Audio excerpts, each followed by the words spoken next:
এই তোমার কাঁধে কাঁধ মিলিয়ে পাশে থাকার নমুনা কমরেড। পদাতিক শিরোনামে বিখ্যাত চলচ্চিত্র নির্মাতা মৃণাল সেনের বায়োপিক নির্মাণ করেছেন কলকাতার পরিচালক সৃজিত মুখার্জি। এতে মৃণাল সেনের চরিত্রে অভিনয় করেছেন বাংলাদেশের অভিনেতা চঞ্চল চৌধুরী। মৃণাল সেনের স্ত্রী গীতা সেনের চরিত্রে অভিনয় করেছেন কলকাতার অভিনেত্রী মনামি ঘোষ। আগামী 15 আগস্ট ভারতে মুক্তি পাবে পদাতিক। কিছুদিন আগে মুক্তি পেয়েছে ছবিটির ট্রেলার। অভিনয় শিল্পীরাও সিনেমাটির প্রচার কাজে ব্যস্ত।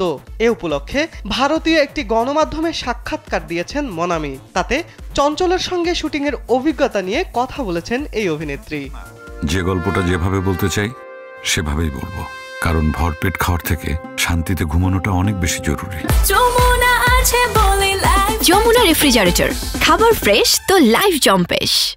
চঞ্চলের বিষয়ে মনামি ঘোষ বলেন, তিনি খুবই ভালো মানুষ, সবসময় চরিত্রের মধ্যেই থাকতেন। ফ্লোরে শটের ফাঁকে আমরা একসঙ্গে চিত্রনাট্য পড়তাম, তবে ফ্লোরের টুকটাক আড্ডাও হতো।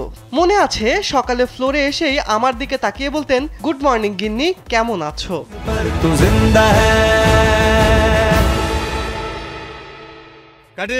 সিনেমায় অল্প বয়স থেকে প্রৌঢ় বয়স পর্যন্ত তুলে ধরা হবে গীতা সেনকে। এজন্য মনামি ঘোষকে প্রস্থেটিক মেকআপ নিতে হয়েছে বলেও জানা গেছে। চঞ্চল চৌধুরী ও মনামি ঘোষের সঙ্গে সৃজিত মুখার্জির প্রথম কাজ এটি। মনামি চঞ্চল প্রথমবার জুটি বেঁধে অভিনয় করছেন এই ছবিতে।